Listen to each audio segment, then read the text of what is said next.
the Phin Outta Football Podcast. I am your host with the most, B.herbo. I got my brother from another mother, RodMan, in the building with me. And first things first, this is the Phin Outta Football Podcast. So we need you to like, we need you to subscribe, we need you to comment. We are at 100 subscribers, bro. We trying to get them numbers up, man. Y'all know what to do for the algorithm, man.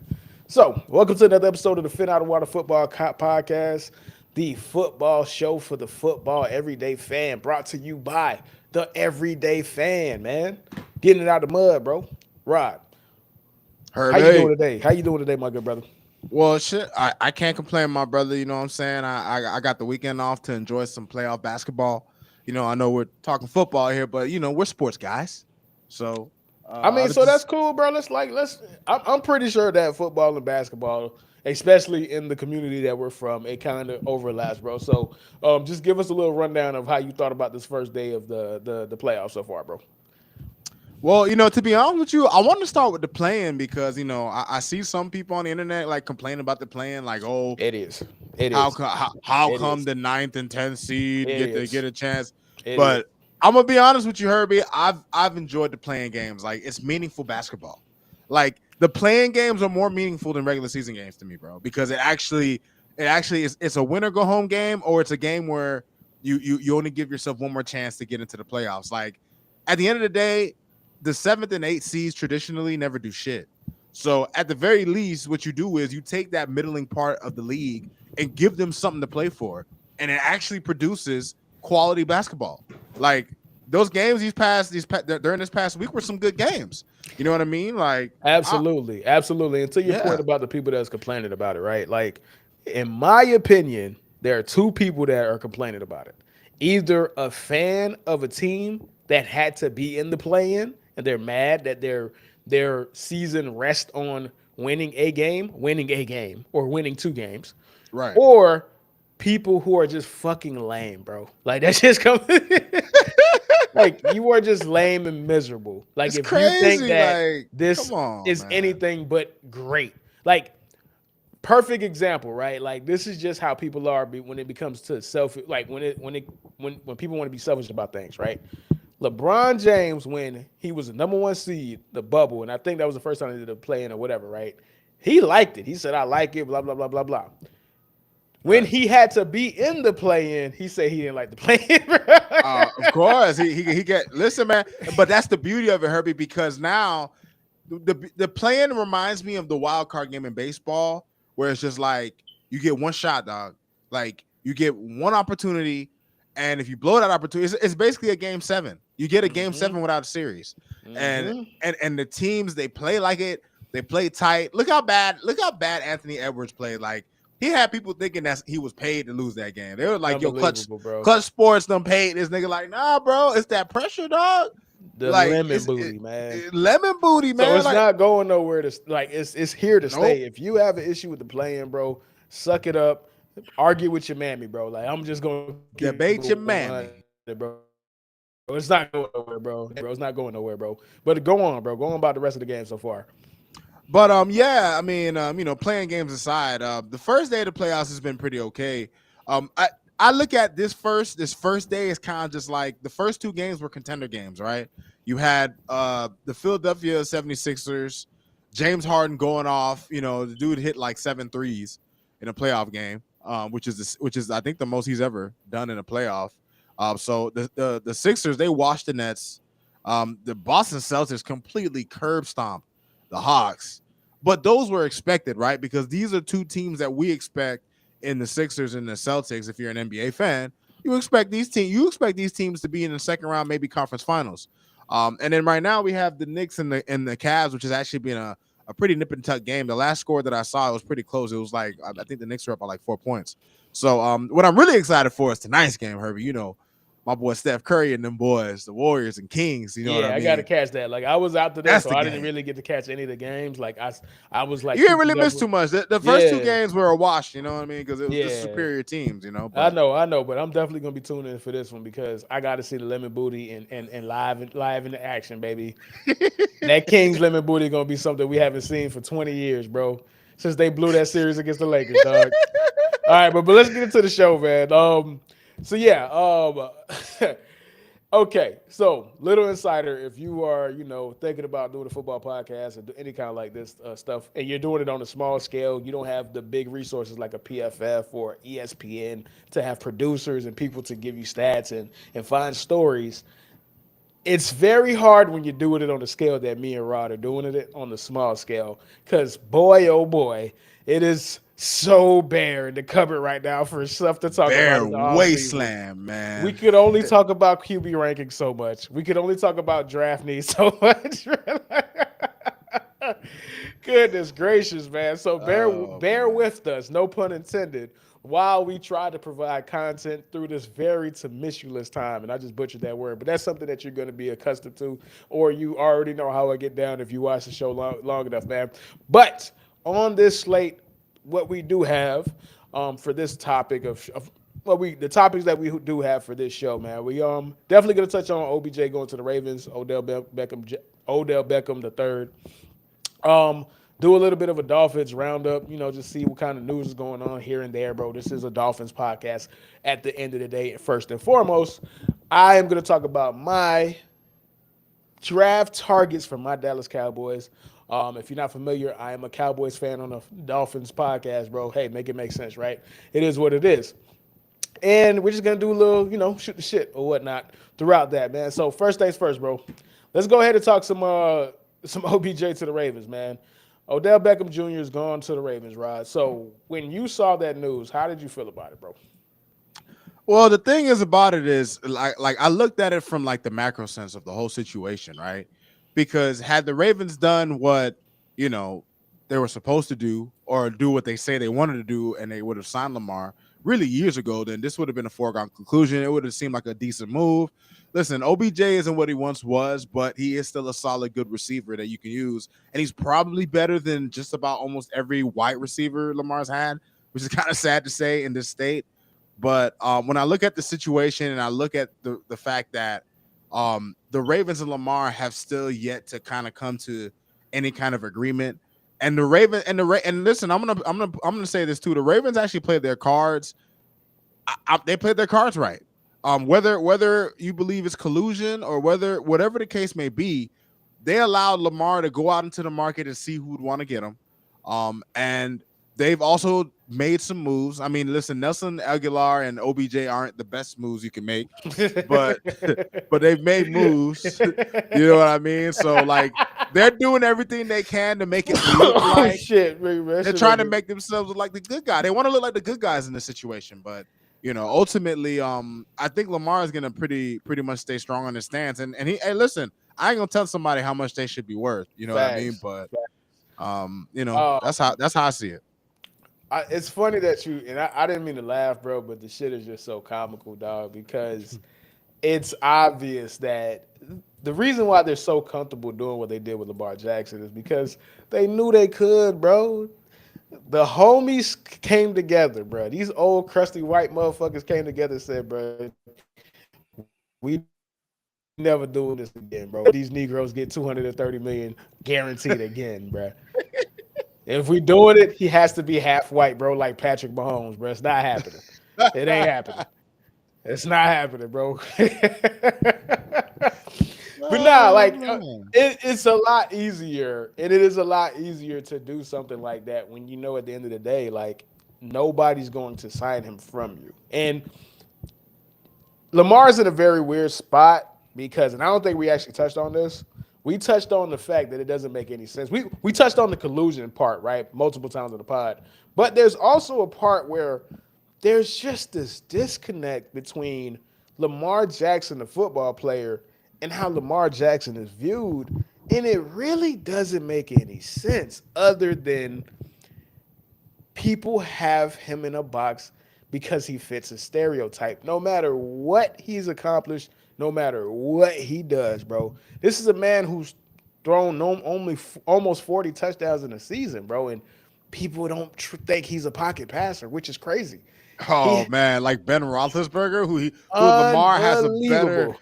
Lamar has a better career passer rating and QBR than this nigga. Unbelievable. And he makes that comment. Like, come on, get the fuck out of here, big man. Unbelievable. And if you don't know what we're talking about, Ben Roethlisberger, of course, because everybody has a podcast. Paul George has a podcast. Why, bro? Why, bro? You guys had it all, bro. Let us have something, dog. Like Man. you had you got size.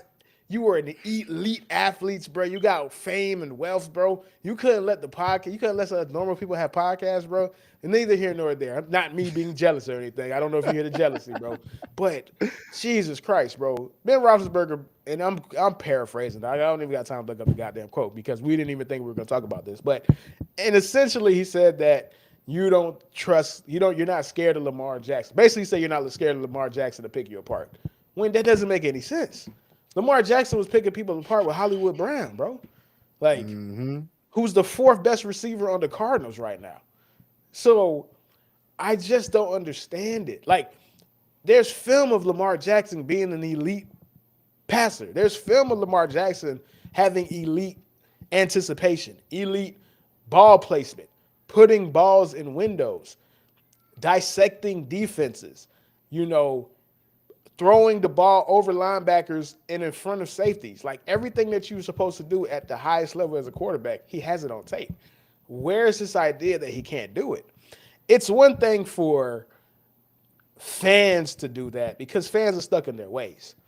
It's another thing when people who are professionals who have high-risk jobs, who their entire livelihood is dedicated to understanding what they're watching on film, are not seeing and not making that connection that this guy is a good quarterback, not a good football player.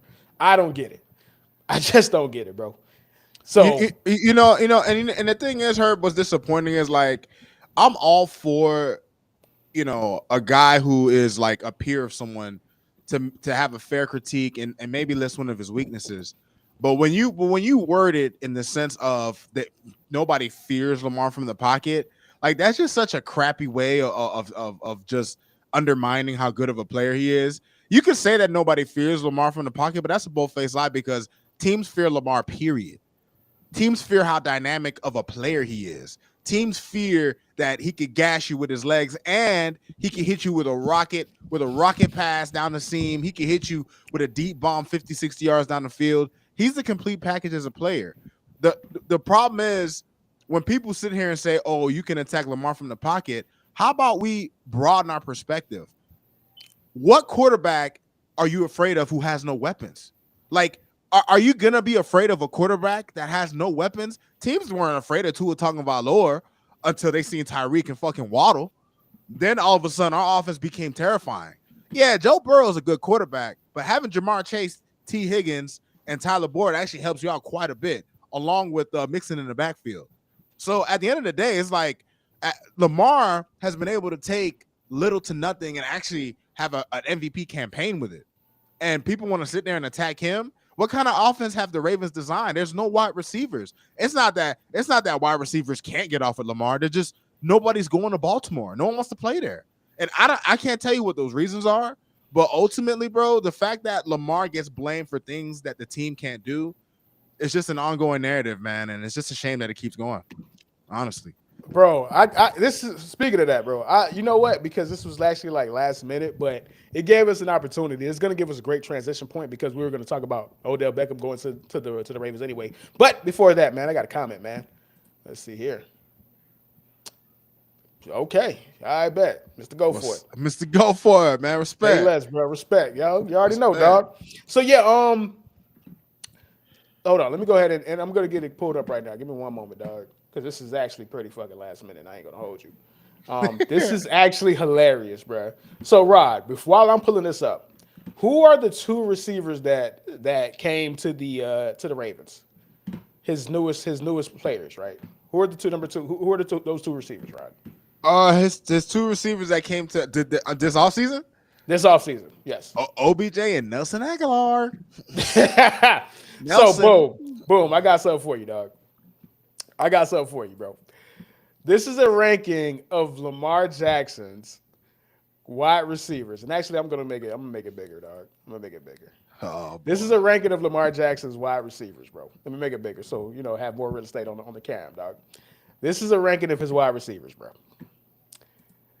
Number 1 is Marquise Brown. Number 2 is Odell Beckham Jr., who he hasn't even played with, bro. They already ranked the person he's never thrown the ball to or shared a field with as the second best player he played with. Number 3 is the other nigga that he never played with, bro. Nelson Aguilar, who he's never played with. That's already the third best player. He's the third best receiver that he's played with, bro. This is actually, Unbelievable, dog. now I'm going to get to the people that he's actually played with, bro. Rashad Bateman, Willie Snead, John Brown, Michael Crabtree, Sammy Watkins, DeMarcus Robinson, Devin Duvernay, Deshaun Jackson, Miles Borkin, Seth Roberts, James Prochet. I don't even think any of those dudes are in the league anymore, Rod.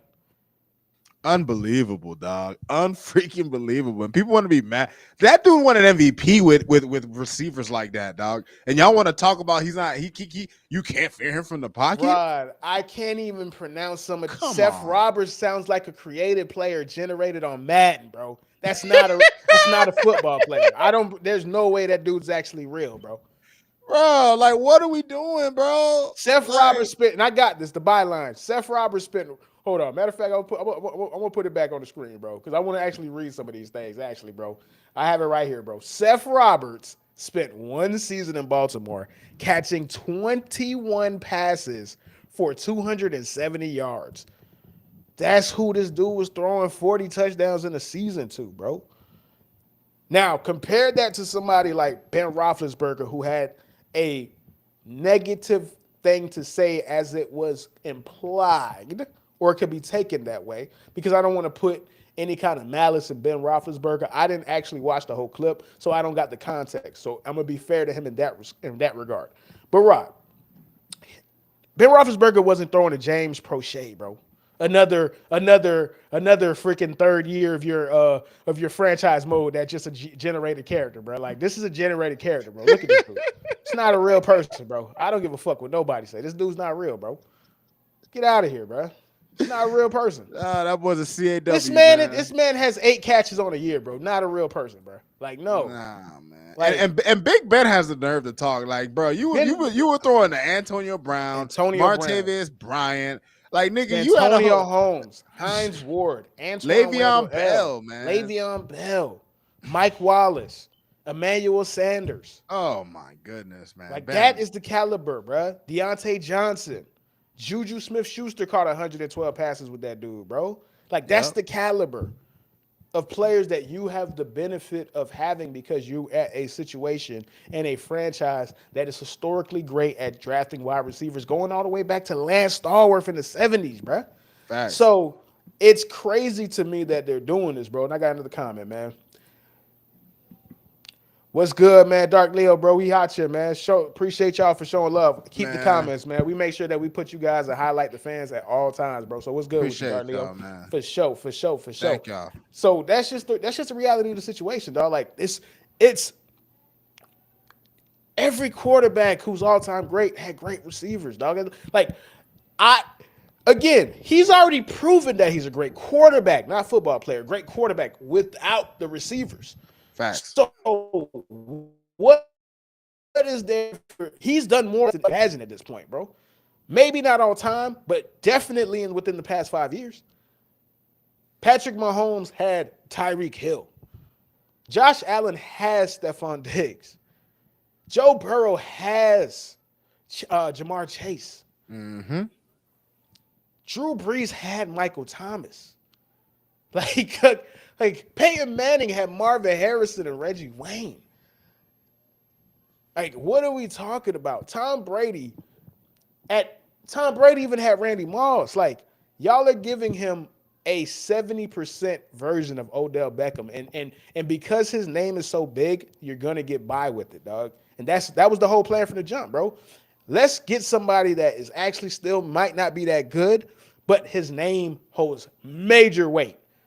And trick people into thinking that we signed a top-tier receiver. So you can't blame us anymore, bro. So I just want to go ahead and go to that part right now, dog. So let me go ahead and share this tab right here, dog. and go back to the main shot. Bro. So this is pretty much the article we'll talk about Odell Beckham Jr., bro. On an $18 million deal, bro. It's really a $15 million deal, right? With $3 million in bonuses if he hits all of his incentives, bro. So let's go ahead and talk about that right now, Rod. How do you feel about this? I mean, at the end of the day, I'm happy Odell's getting his money because at the end of the day, they're compensating him solely because there's a good chance Lamar's not going to play. So, if I'm Odell, hey, at the end of the day, I either A, get to play with Lamar and get paid, or B, I get paid. And even if I got to put up with a crappy quarterback, I got paid. And then the incentives that they included in the contract, he could get up to 17, 18 million anyway. So, at the end of the day, it's a good contract for him, and for them, it is what it is. It's the best they want to do. So what can I say? What can I say about that? It's crazy because the way I feel about this contract, and it's a microcosm of where Odell Beckham is in his career right now, dog. Like, it's crazy. Like, facts.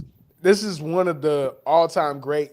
Like, normally when you're an all-time great what-if player, you don't actually produce. You only produce in spurts, right? Like, we think of all-time great what-if players like a Bo Jackson or what's the one dude, that linebacker that used to play for the Kansas City Chiefs that died, bro? Like him. Like, people who didn't. And then if you want to go back even further than that, the running back for the Chicago Bears. Which guy? You talking about Peyton? No, not Walter Payton. Of course I'm not talking about Walter Payton. The one before that, bro. The Kansas City Comet, bro. You talking about Sayers? You talking about Gale Sayers, bro. Like, Gale Sayers. Like, damn, what if Gale Sayers had the opportunity to have the advancements in medicine that people have? You feel me? Because Gale Sayers really just tore his ACL. That's really just what happened, bro. And he was done. You know what I'm saying? So right. Normally, what if players don't actually get to put a lot of stuff on film? Odell Beckham is the rare what if player that we know exactly who he was, bro. Like, he's not a what if player.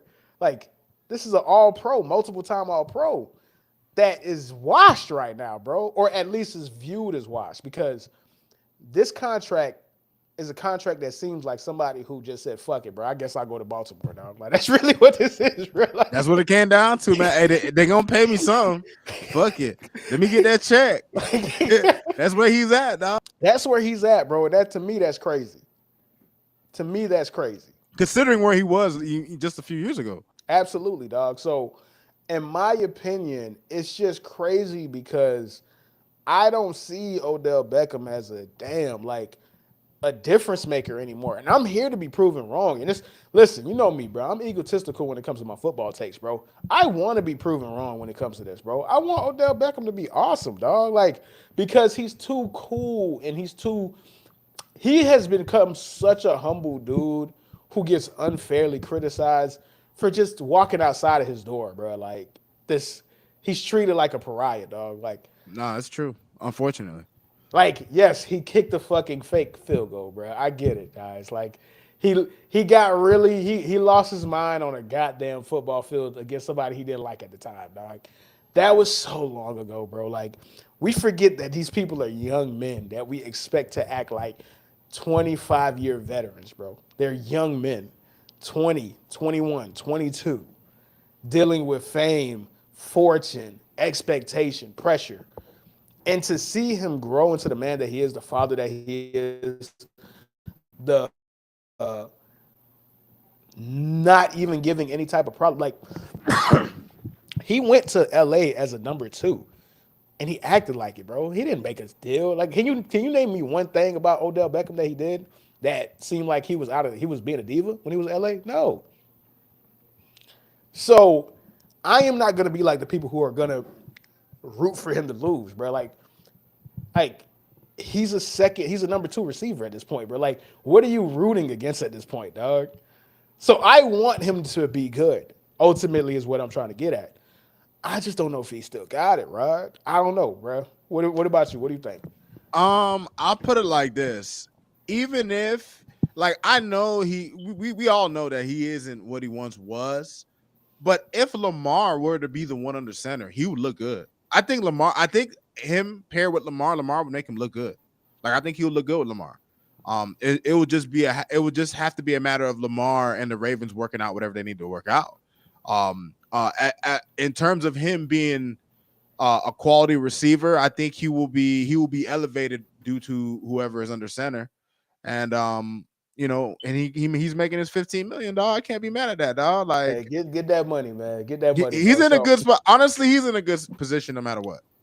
he's in a good position because I'll say this, bro. Like the good thing about this though is if people are realistic, then this is just it's like people are not going to be realistic about this. Even though I just said that, people can't be. He's too popular of a person for anybody to be realistic about it, bro. Like he is a superstar, right? Like he's legitimately a superstar. Right. Like we got Brandon Cooks. Brandon Cooks is very comparable to Odell Beckham right now in this portion of their careers. It's not going to be received the same. The expectations are not nearly the same, bro. Even Right. though they're essentially the same player. Even though Brandon Cooks has been a more productive football player over the entirety of their careers than Odell Beckham Jr. Just because his name is Odell Beckham Jr., bro. So it's gonna be interesting, dog. But let's move on from there. Oh, one more thing. They did ask Odell Beckham. He did say, hey, I signed here on my own accord. I did not get any assurances that Lamar Jackson was going to be here, bro. So I appreciate him for nipping that shit in the butt quick. Because that could No, have been a smart story, move. bro. That's a smart move. He did that was a smart move on his part. Veteran shit. All right, man. So let's go on to the let's move on to the next thing, man. Dolphins news roundup, my guy.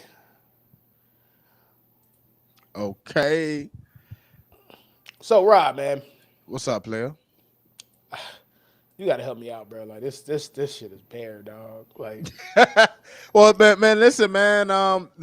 What's the main thing that people love talking about when it comes to the Dolphins offseason? You know they love talking about my guy, Tua Tagovailoa. And well, let I me mean, we could get to that because I wanted to touch on a couple things first. I wanted to touch on a couple things first before we get to that, man, because that boy Tua, man, boy looking thick, man. We definitely gonna touch on that for sure, bro. So hold on, let me fix my camera real quick. Oh, wrong way. All right, man. But before we do that though, whew, wow, man, this is what we got, bro. NFL GM power rankings, bro. Where does Dolphins GM Chris Greer rank among his peers, bro? That's what we got right now, right? Here I is your mean, I reminder mean, that Christian Wilkins is at his best when he's mic'd up on the foot. Nigga, this is a news site, bro. Like this is the this SBA of the Dolphins. this is the offseason, Herbie. This is the This is rough, offseason. man. Yeah, this is rough, man. All right, man. Let's just go. Let's script right to it, bro. This is actually what I wanted to talk about, dog. There's a new rule in the NFL, man. Basically, this is the tour rule, bro. So, first quarterback specific helmet designed to reduce concussions approved for use by the NFL. Um, I don't know what to do with this because it seems like it's just a lot of people that are trying to make a game that's not safe as possible. At the end of the day, it's not a safe game, bro. These are car crashes that's happening all the time, bro. Like on every play, bro. Like that's just the reality of the situation, dog. No. I mean, you speaking facts, dog. And I remember I actually came across this article. I think it was yesterday, and when I was looking at it, I thought to myself like, "Fuck, here we go. They're gonna call these the Tua. These are now they're putting out Tua helmets, and it's messed up because I know Tua has a history of injuries, but he was not a concussion prone guy. Like last season was the first time he's ever had that problem. He just so happened to have two, maybe even three concussions in the span of 3 months. So obviously the NFL is afraid of all the backlash they're gonna get. And they're gonna do all these half-ass measures, to try to save face and say, "Hey, we're doing whatever we can to protect these players." But a game like football, there's only so much you can do before you just start putting flags on these dudes. You know what I mean? Like, there's only so much you can do. So, I don't really know how to feel about it, Herbie, because I mean, is this something that they plan on issuing to everybody, or is it I don't know. just As a matter of fact, so I actually just pulled it back up. I actually could pull it up because I was reading it on the low, but I was like, you know what, this is actually pretty interesting, bro. So, let me just go ahead and read the article right here, bro. In an announcement first made by the Associated Press, then confirmed by ESPN Thursday morning, we learned that the National Football League and the NFL Players Association approved of new quarterback-specific helmets designed to reduce the amount of concussions. I mean, we'll see if it works. But this is the part that cracks me up, bro. Unsurprisingly, Miami Dolphins quarterback Tua Tagovailoa was used as the poster boy for the league's announcement. Why did they do that, bro? Like, why did they do They fuck niggas, man. That's why, bro. which, which Man. included the use of a graphic photo from Tua Tagovailoa's concussion against the Bengals. Oh my god! So they used the picture where his fingers are stiff, where he's fencing, Yes, man. perfect. Yes, you're right, Rod, because it clearly says it, showing a clear case of what is known as the fencing response, bro. Oh So, my yes, god! bro. So yeah, Tua will forever be linked to this, dog. Just like Tom Brady is linked to the fucking what's the rule, bro? Oh, to the tuck rule. Not the tuck rule where you can't dive in people's knees or Oh, whatever. to the Bernard Pollard rule. Yeah. Yeah, so that Yeah. there will forever be linked, bro. This helmet will forever be linked with Tua, bro. This is his legacy, bro. Like not winning a Super Bowl, not winning an MVP, bro. Being the poster child of the new helmet in the NFL, bro. This is ridiculous, dog. That But is crazy. yeah, but okay. So NFL executive Jeff Miller tasked with the associate press. La la la la. This is a quote from him. This helmet performs better in laboratory testing than any helmets we have ever seen for those sorts of impacts, bro. So, I mean, hey, man, it is what it is, bro. But speaking of Tua, man, okay, okay. Matter of fact, we'll stay on this for 1 second before we go to Tua, though, because we could actually, talk about Tua for a little bit. All in all, bro, if it works, it works. If it works, it works. It is what it is. It is what it is. But you know what's actually going to make Tua a better quarterback and less susceptible to those kind of hits is if you just become a bigger person, bro. And one thing I will never ever discredit Tua Tagovailoa is his work ethic as far as improving his overall physique. The guy that Tua is right now, this fucking thick piece of shit right here, is not the guy that he was in Alabama, bro. This boy is thick. That boy is big now, That boy. Look boy at my is dog, thick. man. God damn. No homo, but look at them yams. That boy. Look at my guy, man. Putting on. He in the weight room, man. Hold on, dog. I gotta put the thing on, bro. That boy Tua is thick. You feel me? Golly, man. Like this dude is like this is how you don't fall down and get ragdolled, bro. Like this looks like Russell Wilson right here, bro. Look at this. Look at this. This dude's been doing squats, man. Like that boy. He been hitting the weight room, dog. Like, For sure. Like, look at this man, bro. Like, dude is huge. This is how you don't get ragdolled to the floor. This is how you, instead of getting tackled, you break those tackles. This is how you drive through defensive linemen trying to drag you by your jersey, bro. Look at that. That's how you do it, bro. Like, yeah, that dude is big, bro. So, Rod, as a fan of the team, bro, how do you feel about this overall, man? How do you feel about his rise in the weight room, bro, and his new physique? Well, the thing about it is, Herb, I remember when the offseason started and the Dolphins had been eliminated and he couldn't play in the Pro Bowl, and people were up in arms when they heard that he was going to start taking judo lessons to help with his falling. And I saw that a lot of people were like criticizing him for that, Herbie. But if there's one thing that I've always appreciated about Tua since we drafted him is the fact that Tua will always look and find ways to get better. Like, and at the end of the day, I will never disparage somebody who is actively trying to improve something that they know is a weakness. And, and right now, that video you just showed that you just pulled up, we are now seeing the fruits of some of the labor that he's been putting in. Not only is Tua beefing himself up, he's also learning the technique to better help himself in the events where he's inevitably going to fall. Whether it works or not, we won't know until the season starts, until the games are played. But for me, I love seeing this, man. I love seeing my guy being out there in the weight room improving. I was looking at a thread earlier in the week where he was throwing to Tyreek and Waddle and Eric Ezukanma, and Braxton Berrios, and like these guys, it's not even OTAs yet. They're already kind of getting familiarity, and that's a good sign, Herbie. That's a good sign from a team when you see that players are already starting to gather themselves and prepare themselves for the season, because this is the season. Like the Dolphins have already they signed them to they picked up that option, which means we're trying to win now because you're on a rookie contract. So at the end of the day, like the fact that Tua means business, regardless of all the criticism that people have for him, at the end of the day, Herbie, he is showing that he's going to continue to improve and get better, and that just makes me excited, Herbie. I can't be mad at it. See, that's a good distinction that you pointed out, right? You said something that is very important, right?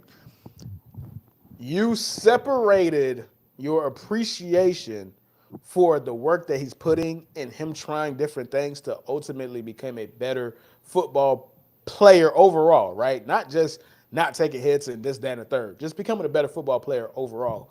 But Right. at the same time, you said whether it works or not is irrelevant, because this is who you want as a franchise quarterback. Whether you think he's a franchise quarterback or not, the point is your franchise quarterback better be doing this. Because if he's not, you got a problem, unless he's incredibly talented so he doesn't have to work at it that much.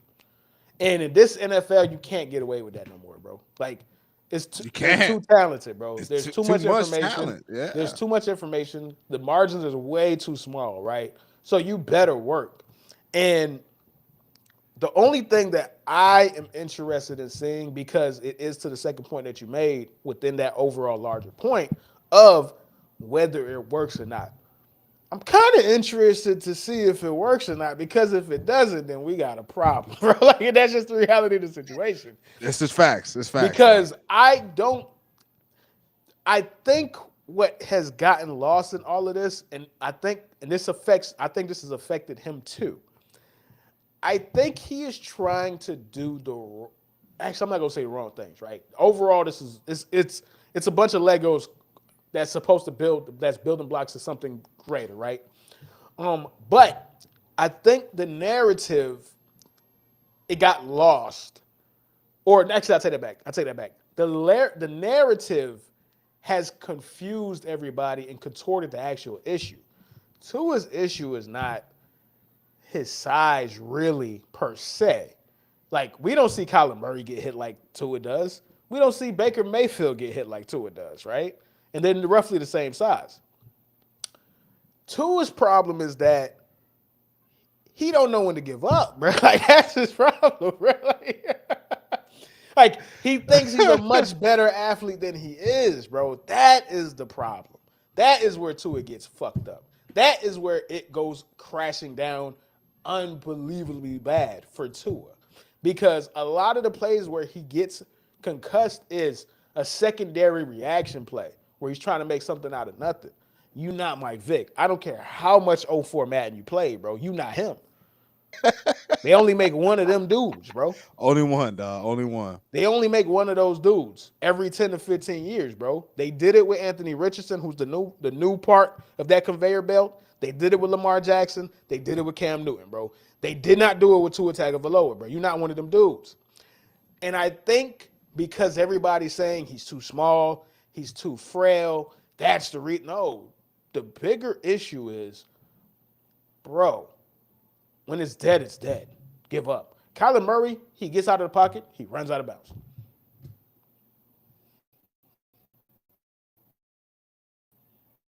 That's the issue. So learning how to do judo, hey, I don't know. Maybe it'll help you in that. Benching 7,000 pounds, maybe it'll help you in that. I don't know, bro.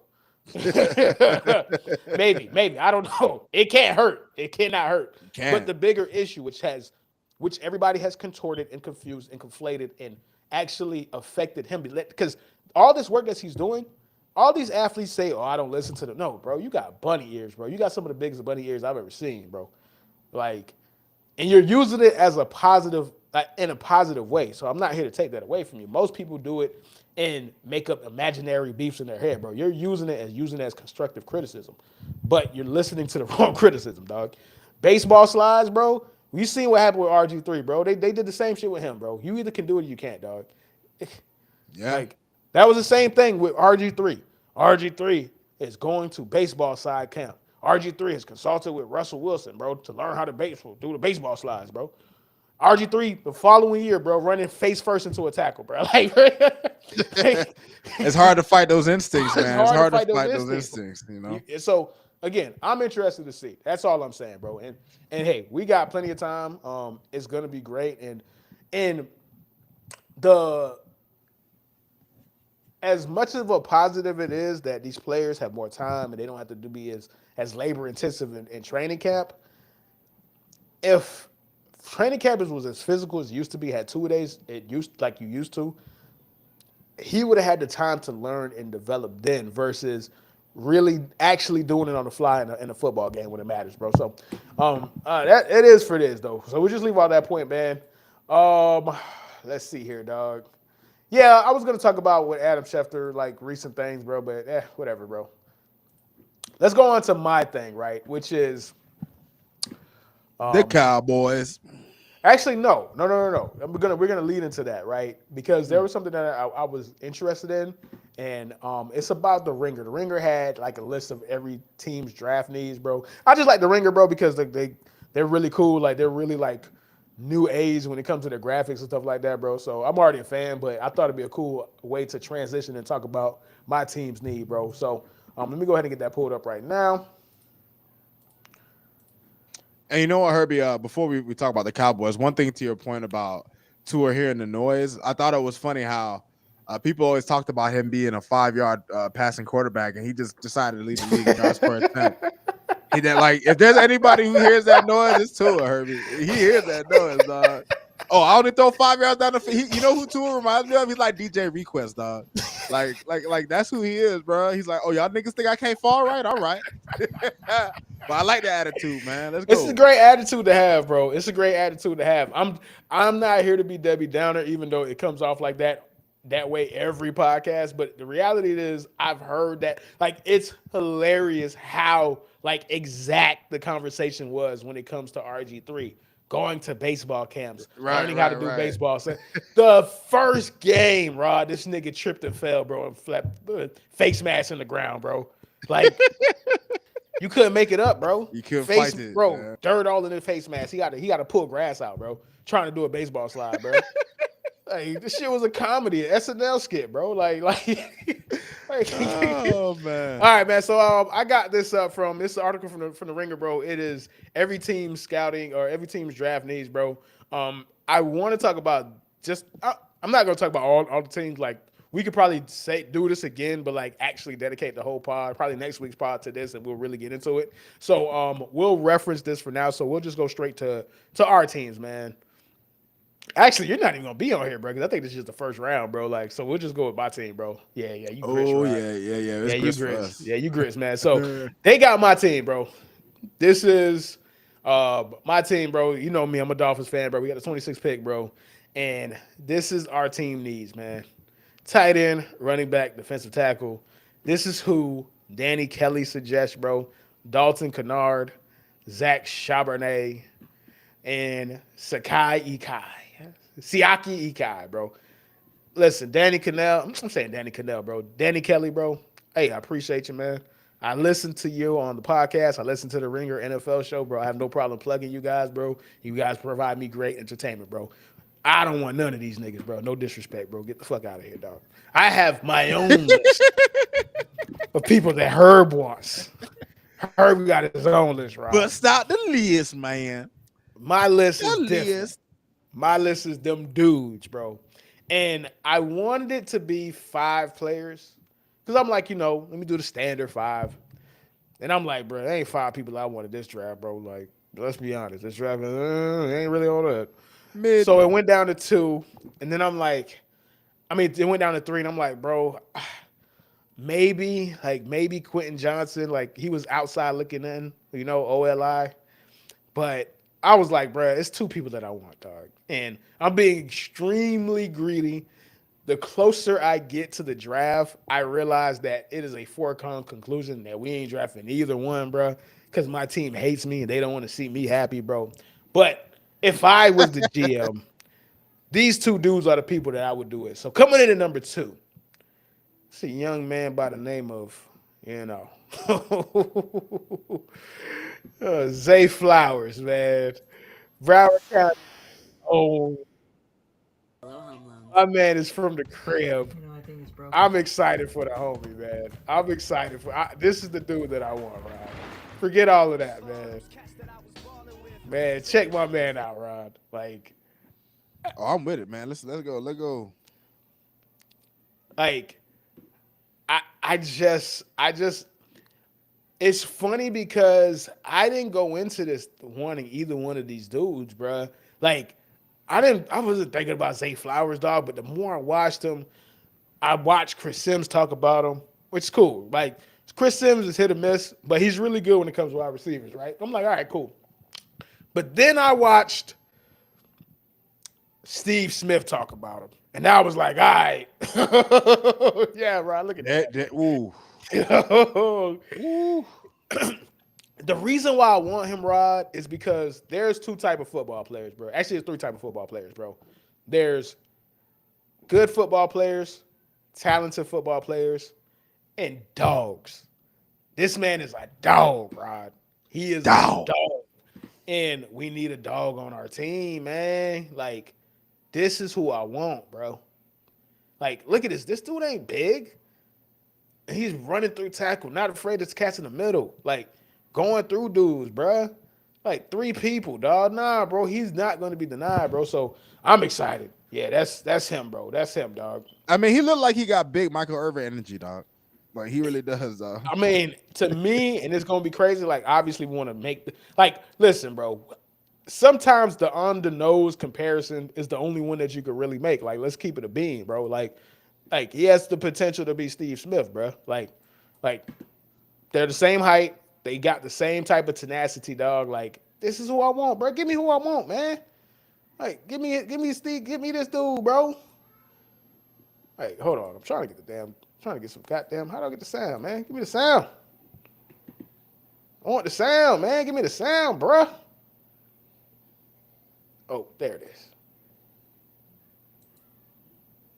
Because I want Steve Smith to explain it, dog, because he could explain it better than I can. If I could get the goddamn sound to work right. God, I hate this, dog. Why are you doing this when we live, bro? Like, why they doing this? It doesn't Like, always do that either, dog. That's the fucked up part. Yeah, it's hating on me, bro. Hating on the real nigga. It's cool, though. It is what it is, bro. But yeah, man. So that's who I want, man. That's essentially who I want, bro. I want Zay Flowers, number 2. But then there's number 1, bro. This dude is serious, man. Ooh. We have no chance in this man, bro. Man, but if y'all get him though, boy, We have no chance at Bijan, bro. nah, Bijan is he bought it though. We have no chance, bro.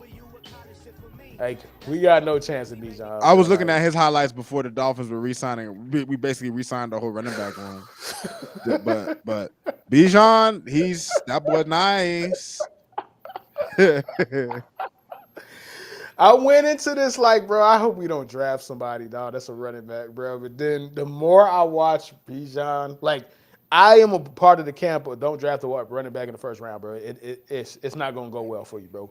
The two best running backs that came in the first round that were top 10 picks ultimately were not worth it for either one of their teams, bro. That's Todd Gurley and most recently Ezekiel Elliott, right? For different reasons, right? Todd Gurley just, his body just gave out on him. He had degenerative knees coming into the league, bro. It was the worst kept secret. Everybody knew that. He went 10th overall to the Rams. They were great. He was awesome, bro. That dude's not even in the league anymore, right? Ezekiel Elliott got washed the minute he put ink on that damn contract, bro. Incredible. Like, had 3 elite seasons. Like, 3 seasons and he was done. Like, it used to be 30, bro. 26 is the new 30 for running backs, bro. It's crazy. But when you see somebody this good, Rod, like this complete, this sudden, this special, like, we have no chance of getting this dude unless we trade assets, bro. Like, we are 26th. I thought that he was gonna probably be in the 20s, no matter how good he is. But I think now that more GMs and more people are watching his film, they're like, there's no way this dude is getting out of the top 15, bro. He really shouldn't get out of the top 10. Like, but this is who I want, bro. I'm selfish. Fuck it. Let's go get this nigga, man. Like, I need number 5, man. Like How happy would you be if they actually drafted him? I would do a backflip, bro. Like I would do a backflip, bro, because he gives me the feeling of watching running backs like early 2000s, 80s. Like he's such a throwback running back, bro. Like he was the running back that they put like Todd Gurley was a great running back, obviously. Ezekiel Elliott was a great running back, obviously, but he gives me that feeling of like watching Walter Payton. He gives me that feeling of watching LaDainian Tomlinson, bro. Like Right. it's just this, it's different. Maybe it's because it's a Texas, and Texas, a lot of great running backs used to go there to Texas, so maybe seeing that uniform is evoking that feeling. But watching him is different. Not saying he's better than either of the two guys I just named. He could be mid, bro. But just watching his style, how easy it is, bro. Like the effortlessness it is to go from He's a 0 to graceful 60. runner, dog. He's a graceful fucking It's runner. just poetry in motion, bro. And it would just be great. And on top of that, you could argue if he's a better running back than Zeke, pure running back, or Todd. What's not arguable is that he's a much better football player as a complete football player, bro. Todd Zeke Elliott ain't doing that, nigga. You're crazy. Hell nah. Nah, bro. Hell no. Like, yeah, bro. So these are the guys I want, bro. Like, I don't care about no damn Carl Canard or whatever the hell Danny Kelly's talking about, bro. Like, kick rocks, bro. Like, give me Bijan, give me Zay, man. Like, that's who we need, man. That's who we need, bro. All right, man. What did I have last, bro? Way too early predictions, right? Yeah, way too early predictions, and we can go ahead and close the show, man. Hold on. Let me go ahead and get that. All right, man. Way too early predictions, man. AFC North, NFC North, man. Who you got, Rob? Before we close out the show, brother. For the AFC North, it's going to be a pretty obvious one. I'm not going to spoil some of my other way too early picks, but this one, I'll have a reason for this one. The Bengals, obviously, for the AFC North, and for the NFC North, the Lions, bro. I feel really good about them. I don't know why. I've never felt this good about the Lions in my life, but I have a really good feeling about them this season coming up. I'm with you, bro. So for me, AFC North, man, it's gonna be the rare year where I'm like it's so weird to just immediately say that the Bengals are gonna win the division, bro. Like I know, man. bro. Getting Like it they right were with the your Bungles for quarterback, so man. long. Getting it right Dude. with a quarterback is really just franchise changing, bro. Like it's really the most important position in sports, bro. It's crazy. It's crazy. 100%. It's crazy, man. So yeah, Bengals, I'm with you, bro. I'm with you too, bro. We agree, bro. Bengals and Lions, man. That was quick. There you go. That was quick. That was quick. That was it, man. All right, man. Any last words before we close out the show, brother? I mean, listen, man. I'm ready for this draft, man. It's what, a couple weeks away, maybe like a good month away. We're pretty close. It's actually, I thought they got moved up. Yeah, the draft. Yeah, April, bro. Like, hold on, man. It might be next week. Nah, there's no way, bro.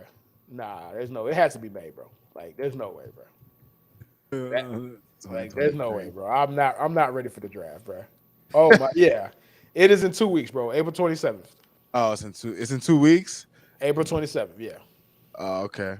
Jeez, gosh, that thing creeps up on the motherfucker. Yeah, it does, man. So that's a good thing, bro. We only got to suffer through for this for 2 weeks, and then we actually just talk about football and talk about the drafts and talk about like the people that are on the team now, bro. So, yeah, man. So let's go ahead and close out the show, man. Appreciate you for doing this with me as always, brother. Yes, sir. Another fun episode. Everybody for tuning in, man. Deuces. Deuces.